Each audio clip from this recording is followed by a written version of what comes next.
சிஎஸ்எஸ்னால் என்ன அப்படின்னா cascading style sheet. எதுக்காக யூஸ் பண்ணுறோன்னா, நம்ம இதுக்கு முன்னாடி பார்த்த டுட்டோரியலில் HTML வச்சுட்டு ஒரு வெப்சைட்டை டிசைன் பண்ணுறதுக்கு பார்த்தோம். அது ஒரு ஸ்கெல்டன் மாதிரி.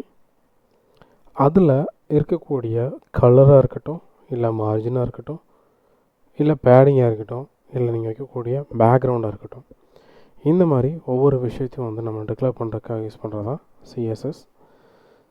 சிஎஸ்எஸ் அது மட்டும்தான் பண்ணுமான்னு கேட்டால் இல்லை. இதில் வச்சு இந்த சிஎஸ்எஸ் வச்சு நிறைய விதமான அனிமேஷன்ஸ் கூட பண்ண முடியும். அதை நம்ம ஃபியூச்சர் டுட்டோரியலில் பார்க்கலாம். ஓகே, ஃபஸ்ட்டு சிஎஸ்எஸ் சின்டெக்ஸ் பார்க்கலாம்.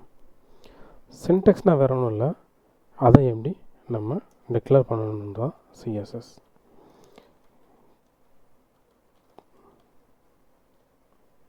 ஓகேவா? இதில் நம்ம இங்கே டிக்ளேர் பண்ணியிருக்க ஒரு பி டேக்கு கலர் ரெட்டுன்னு கொடுக்குற மாதிரி இங்கே டிக்ளேர் பண்ணியிருக்கோம். இதில் நம்ம இங்கே பின்னு வச்சுருக்கோம் இல்லையா, இந்த பி செலக்டார். ஓகே, இங்கே இருக்கக்கூடிய கலர் ப்ராப்பர்ட்டி. இது இதோட இந்த பர்டிகுலர் ப்ராப்பர்ட்டியோட வேல்யூ. ஆக்சுவலாக இங்கே என்ன சொல்ல வர்றோம் அப்படின்னா, பிங்கிற ஒரு எலமெண்ட்டில் இருக்கக்கூடிய டெக்ஸ்ட் எல்லாத்தையும் கலர் ரெட்டுக்கு மாற்று அப்படின்னு நம்ம இங்கே எழுதியிருக்கோம். இதுதான் வந்து இதோட எக்ஸ்ப்ளனேஷன். ஓகேவா? இதை நம்ம எப்படி அப்ளை பண்ணுறதுன்னு பார்க்கலாம். இதில் எப்படிலாம் சிஎஸ்எஸ்ஸை டிக்ளேர் பண்ணலாம் அப்படின்ற விஷயத்த பார்க்கலாம். ஃபர்ஸ்ட்டு இந்த இடத்துல ஒரு H1 டேக் வச்சுருக்கேன். இந்த H1 டேக்குள்ளே நான் டெஸ்டிங் அப்படின்னு ஒரு கீவேர்ட் கொடுத்துருக்கேன். இதுக்கு கலரை வந்துட்டு மாற்றணும்னு நினைக்கிறேன். ஓகே, அதுக்கு HTML ஒரு ஆட்ரிபியூட் இருக்குது, ஸ்டைல். இந்த ஸ்டைலுக்குள்ளே கலர் ரெட்டுன்னு கொடுக்குறேன். அப்போது இங்கே பார்த்தீங்கன்னா உங்களுக்கு தெரியும், இந்த பர்டிகுலர் டெக்ஸ்ட்டு ரெட்டுன்னு மாறி இருக்குது. இதே மாதிரி நான் இன்னொரு டெக்ஸ்ட் கொடுக்குறேன். இந்த டெக்ஸ்ட்டுக்கு வந்து இந்த ஹெட்டிங்க்கு வந்துட்டு டெக்ஸ்ட் என்ன கொடுக்குறேன் அப்படின்னா, இந்த செகண்ட் இருக்கக்கூடிய இன்னொரு ஹெட்டர் ஒன்று நான் ஆட் பண்ணிக்கிறேன். இந்த ஹெட்டருக்கு வந்துட்டு டெக்ஸ்ட்டு வெல்கம் அப்படின்னு கொடுக்குறேன். இந்த ஹெட்டிங் டேக்கு ஸ்டைலில் மறுபடியும் கலர் ரெட்டுன்னு கொடுக்குறேன். இப்போ பார்த்தீங்கன்னா ரெண்டுமே வேறு வேறு ஹெட்டிங், ஆனால் ஒவ்வொருத்தரையும் நான் சிஎஸ்எஸ் எழுத வேண்டியிருக்குது. இந்த மாதிரி கேஸில் வரும்போது நம்ம செலக்டார்ஸை யூஸ் பண்ணலாம். செலக்டார்ஸ்னால் என்ன அப்படின்னா, ஒரு பர்டிகுலர் எலமெண்ட் இருக்குது, அந்த எலமெண்ட்டுக்கு ஸ்டைலில் வேறு வேறு கலர் கொடுக்க முடியும், பேடிங் ஆட் பண்ண முடியும், இல்லை ஃபாண்ட் சைஸை டிஃப்ரெண்ட்டாக வைக்க முடியும், ஃபாண்ட்டு ஸ்டைலையும் மாற்ற முடியும். இப்படி ஒவ்வொன்றையும் ஸ்பெசிஃபிக்காக டிக்ளேர் பண்ணுறதுக்காக நம்ம யூஸ் பண்ணுறது தான் இந்த ஸ்டைல். ஓகேவா? இதில் 3 டைப் இருக்குது. Inline CSS, internal CSS, external சிஎஸ்எஸ்ன்னு இருக்குது. இப்போ நம்ம பார்த்தது இன்லைன் சிஎஸ்எஸ். இதை இன்டர்னல் சிஎஸ்எஸ்ஸாக எப்படி கன்வெர்ட் பண்ணலாம் அப்படின்னா, அப்படி கன்வெர்ட் பண்ணுறதுக்கு நமக்கு செலக்டர்ஸ் நமக்கு தேவைப்படும். நமக்கு மொத்தம் 3 டைப் ஆஃப் செலக்டர்ஸ் இருக்குதுன்னு வச்சுக்கலாம். ஒன்று ஐடி வச்சு செலக்ட் பண்ணலாம், இல்லை கிளாஸ் வச்சு செலக்ட் பண்ணலாம், இல்லை அப்படின்னா அந்த பர்டிகுலர் எலமெண்ட் வச்சு கால் பண்ணலாம். எக்ஸாம்பிளுக்கு நம்ம ஒரு கிளாஸில் படிக்கிறோம்னு வச்சுக்கலாம். இந்த கிளாஸோட நேம் ஏ. இந்த கிளாஸ் இருக்கிறது ஒரு ஸ்கூல் கீழே வருது.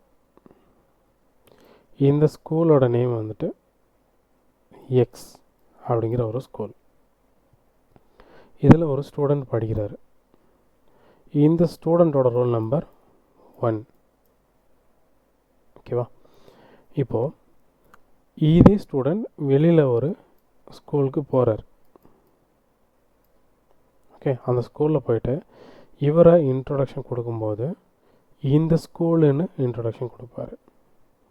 ஒருவேளை இந்த ஸ்டூடெண்ட் இந்த ஸ்கூலுக்குள்ளே வேறு ஒரு கிளாஸுக்கு போகிறாரு அப்படின்னா இந்த கிளாஸுன்னு கொடுப்பாரு. இல்லை இந்த கிளாஸுக்குள்ளே இன்னொரு பர்சன் இருக்காங்க, அந்த பர்சன்கிட்ட இவர் இன்ட்ரோடக்ஷன் கொடுக்குறாரு. இன்ட்ரோடக்ஷன் கொடுக்கும்போது என்னோடய பேர் 1 அப்படின்னு கொடுக்குறாரு. இப்படி நம்ம இங்கே ஒவ்வொரு ஸ்பெசிஃபிக் பர்சன்ஸையும் டிக்ளேர் பண்ணுறதுக்கு யூஸ் பண்ணுறது ஐடி. மல்டிபிள் பர்சன்ஸ் இருக்காங்க, அந்த பர்சன்ஸ் எல்லாம் ஒரே கிளாஸில் இருக்காங்க, அவங்கள கால் பண்ணுறதுக்கு கிளாஸ் நேம். இது ஒரு ஸ்கூலுக்குள்ளே இருக்கக்கூடிய கிளாஸ் ரூம் அப்படின்னு சொல்லிட்டு இதை வெளியில் இருக்க ஸ்கூலுக்கு தெரியப்படுத்துறதுக்கு நம்ம யூஸ் பண்ணுறது டேக் நேம். இப்படி ஒவ்வொன்றையும் வச்சு நம்ம கால் பண்ண முடியும். ஓகே, இந்த செலக்டர்ஸை நம்ம எப்படி யூஸ் பண்ணுறதுன்னு பார்க்கலாம். ஃபர்ஸ்ட்டு நம்ம ரோல் நம்பர் எடுத்துக்கலாம். இந்த இடத்துல நம்ம ஆல்ரெடி வச்சுருக்க H1 டேங்க்கு ஐடி 1 கொடுக்குறேன். ஐடியில் ஹெட்டிங் 1 அப்படின்னு கொடுத்துருக்கேன். இந்த ஐடியை நான் இன்டர்னலாக டிக்ளேர் பண்ணணும்னு நினைக்கிறேன் அப்படின்னா இதுக்கு ஹெட்டிங்குள்ளே ஸ்டைலுங்கிற டேக் யூஸ் பண்ணணும். இதில் ஹேஷ் நான் கொடுத்துருக்கக்கூடிய ID name, then open brace and close brace. இதுதான் செலக்டார் அப்படின்னு சொல்கிறாங்க. ஓகேவா, இந்த பர்டிகுலர் செலக்டார் எங்கேயெல்லாம் நான் டிக்ளேர் பண்ணியிருக்கணும் அந்த இடத்துல இருக்கக்கூடிய கலரை க்ரீன் அப்படின்னு மாற்ற சொல்கிறேன். இது ஏன் இங்கே அப்ளை ஆகலை அப்படின்னா இன்டர்னல் சிஎஸ்எஸ் விட இன்லைனில் என்ன சிஎஸ்எஸ் இருக்கோ அதுதான் ஃபர்ஸ்ட் ப்ரையாரிட்டியாக அக்செப்ட் பண்ணிக்கும். இப்போ நான் இங்கே ரிமூவ் பண்ணுறேன், உங்களால் இங்கே டிஃப்ரென்ஸ் பார்க்க முடியும். இது க்ரீன் கலரில் மாறிக்குது. இப்படி தான் ஒரு இன்லைன் சிஎஸ்எஸ்ஸை இன்டர்னல் சிஎஸ்எஸ்ஸை கன்வெர்ட் பண்ணணும். இப்போ நம்ம ஐடி வச்சு பார்த்தோம். தென் இதே ப்ராப்பர்ட்டி தென் கிளாஸ் வச்சு பார்க்கலாம். கிளாஸ் சேம், நான் இதே நேமே ரீயூஸ் பண்ணிக்கிறேன். சர்ட்டாக டிஃப்ரெண்ட்டாக இருக்கனால நம்ம மேலே டிக்ளேர் பண்ணியிருக்கக்கூடிய கலர் செகண்ட் ஹெட்டிங்க்கு அப்ளை ஆகலை.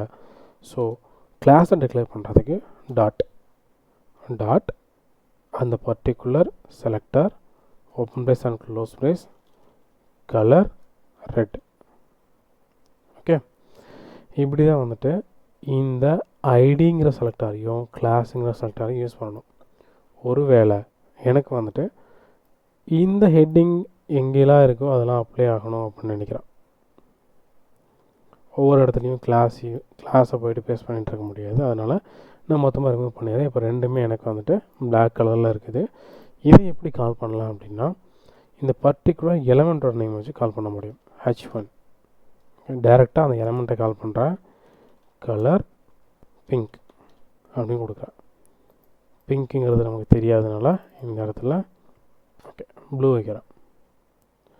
இங்கே பார்த்தீங்கன்னா நமக்கு இந்த ரெண்டு டெக்ஸ்ட்டும் ப்ளூவில் வந்துருக்குது. இப்படி தான் ஒரு இன்லைன் சிஎஸ்எஸ்ஸை இன்டர்னல் சிஎஸ்எஸ்ஸாக வைக்கணும் அந்த பர்டிகுலர் செலக்டரை வச்சு. இதை நான் மல்டிபிள் பேஜஸில் யூஸ் பண்ண போகிறேன். எக்ஸாம்பிளுக்கு நான் இந்த இடத்துல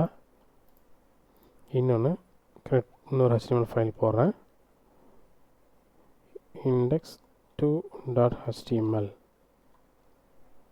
அப்படின்னு கொடுக்குறேன். இதை அப்படியே காப்பி பண்ணி HTML டூலையும் பேஸ்ட் பண்ணிடுறேன். ஓகே, HTML டூவில் நான் ஸ்டைலுங்கிற ஒரு விஷயம் நான் கொடுக்கல.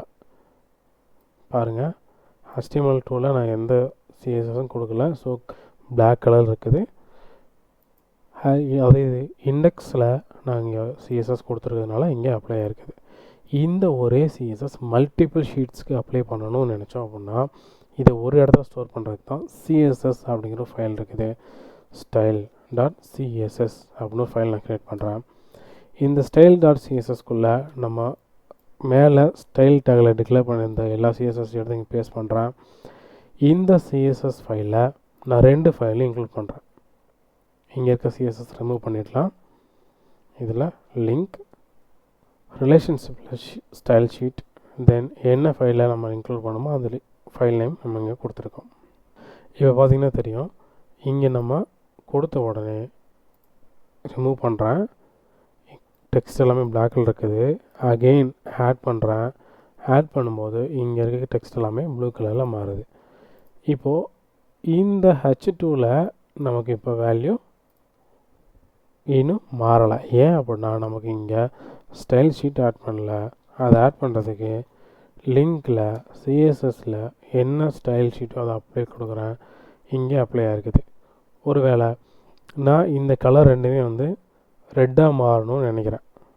ஓகே, இந்த சிஎஸ்எஸ் ஃபைலில் ஜஸ்ட் எனக்கு எந்த பர்டிகுலர் செலக்டால் இருக்க வேல்யூஸ் எல்லாம் மாறணுமோ அந்த பர்டிகுலர் வேல்யூஸ்க்கான கலர் மட்டும் மாற்றுறேன். இப்போது இந்த இடத்துல எல்லோ அப்படி கொடுக்குறேன். கொடுத்த உடனே மற்ற பேஜில் இருக்கக்கூடிய எல்லாமே வந்துட்டு நமக்கு அஃபெக்ட் ஆகணும். இங்கே எல்லோன்னு கொடுத்த உடனே மற்ற ஃபைல்ஸில் இருக்கிறது எல்லாமே அஃபெக்ட் ஆகிருக்குது. இங்கே டெக்ஸ்ட்டு தெரியாதனால இதை கோல்டு கலரில் மாற்றுறேன். மாற்றிட்டு ஏன் இங்கே ரெஃப்ரெஷ் ஆகலைன்னா இந்த ஃபைலை வந்துட்டு நம்ம கிளிக் பண்ணும்போது ரெஃப்ரெஷ் ஆகும். ஓகே, HTML ஃபைலில் வந்துட்டு ஒவ்வொரு டைமும் நம்ம கிளிக் பண்ணும்போது மட்டும்தான் ரெஃப்ரெஷ் ஆகும் இந்த ப்ளக்கின் பொறுத்த வரைக்கும்.